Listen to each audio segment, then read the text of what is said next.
Shalom saudaraku. Renungan Suara Kebenaran 12 Februari 2024 dengan tema Mewarnai Hari Hidup. Menyembah Allah dalam roh dan kebenaran sejatinya adalah hidup dalam persekutuan dengan Allah tiada henti, saudaraku. Jadi di dalam praktek hidup keberagamaan atau kekristenan dalam konteks kita, tidak ada waktu beribadah dan waktu tidak beribadah. Sepanjang waktu dalam hidup kita adalah waktu untuk beribadah. Selama ini banyak orang yang membagi waktu beribadah dan waktu di luar ibadah. Maka sering dikategorikan bahwa yang namanya ibadah adalah aktivitas di dalam rumah ibadah. Sebagai orang Kristen berarti di dalam gereja. Aktivitas itulah yang kita sebut dengan ibadah. Maka seringkali acara gereja disebut dengan ibadah raya atau kebaktian. Mudah-mudahan itu hanya sekedar istilah saja bagi kita. Sebab sesungguhnya saudaraku, ibadah kita itu setiap saat dalam hidup kita. Di dalam firman Tuhan oleh ilham Roh Kudus, Paulus berkata, baik kamu makan atau minum atau melakukan sesuatu yang lain, lakukan semua untuk kemuliaan Allah. Jadi saudaraku, sebenarnya tidak ada hari kebaktian dan yang lain bukan hari kebaktian. Seperti yang kita bisa dengar atau pernah kita dengar bahwa hari Minggu adalah hari kebaktian, hari ibadah. Apakah itu berarti hari lain bukan hari ibadah?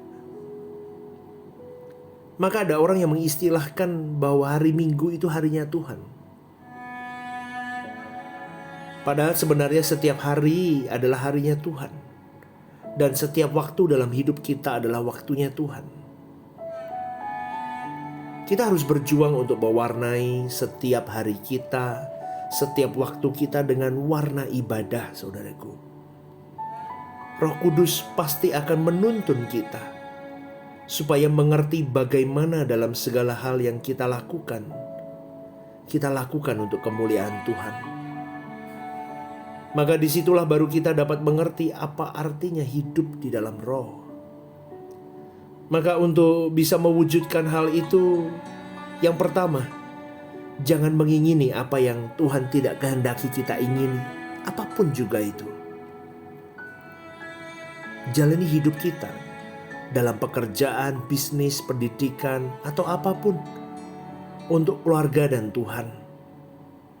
Percayalah, Roh Kudus akan menuntun kita untuk hidup sesuai dengan kehendak Tuhan. Yang kedua, jangan menggerakkan perasaan yang dimana Tuhan tidak ikut menikmati dan merasakannya. Jangan sampai perasaan kita hanyut untuk sesuatu yang tidak perlu kita hanyut di situ. Apapun itu, jangan berduka untuk apa yang tidak boleh dan tidak perlu kita berduka. Jangan senang atas apa yang tidak perlu kita senang atau bahagia. Jangan susah atas apa yang tidak perlu kita susah. Kita harus belajar untuk merdeka dan melepaskan diri dari setiap tali ikatan perasaan terhadap sesuatu. Apakah sesuatu itu menyenangkan atau mendukakan? Hati kita harus, saudaraku, benar-benar kita ikat dengan Tuhan saja. Maka kita bisa berjalan dengan Tuhan secara nyata dan menjadikan setiap hari sebagai harinya Tuhan. Setiap waktu adalah waktunya Tuhan. Setiap kita pasti punya masalah. Mungkin berat, banyak, tetapi kita tidak boleh hanyut di situ, saudaraku. Kalau itu adalah pekerjaan Tuhan, penderitaan dan beban pikiran yang terjadi dalam hidup kita itu menjadi sebuah kenikmatan bagi kita. Kita seperti sedang dipersembahkan di atas mezbah untuk dipotong, mau dibunuh, mau dibelah-belah lalu dibakar. Dan kita harus berani. Seperti Ishak yang mau dipersembahkan tetapi ia tidak memberontak. Seperti Tuhan Yesus disalib, dia tidak memberontak, saudaraku. Dia memberi dirinya untuk disalib. Maka kita harus sangat serius Kita harus senekat-nekatnya untuk menyalibkan daging kita, menyalibkan nafsu kita. Kita mau mematikan itu semua. Sehingga kita pasti melihat ada terang yang makin terbuka. Adanya dimensi baru dalam menyembah Tuhan. Selanjutnya kita makin naik dan akan terus makin naik, saudaraku. Ingat hal ini, bahwa kesucian hidup tidak bisa ditukar dengan apapun. Dan kesucian tidak bisa ditunda. Kesucian kita hari ini pasti tidak sama dengan kesucian kita 3 hari, 5 hari yang lalu. Atau sebulan yang lalu, 2 bulan yang lalu. Hari ini adalah hari ini. Dan di setiap detiknya kita harus bertekad untuk menjaga kesucian. Dan itu memang berat, saudaraku. Tetapi kalau sudah masuk wilayah itu, pasti adalah suatu kehormatan. Itu martabat kita sebagai anak-anak Allah, saudaraku. Sungguh, suatu hal yang tidak terbayangkan ketika suatu hari kita ada di istana yang begitu megah dan mewah. Kita disambut oleh para malaikat. Sebagaimana kita kadang-kadang melihat kehidupan bangsawan di dunia yang begitu luar biasa.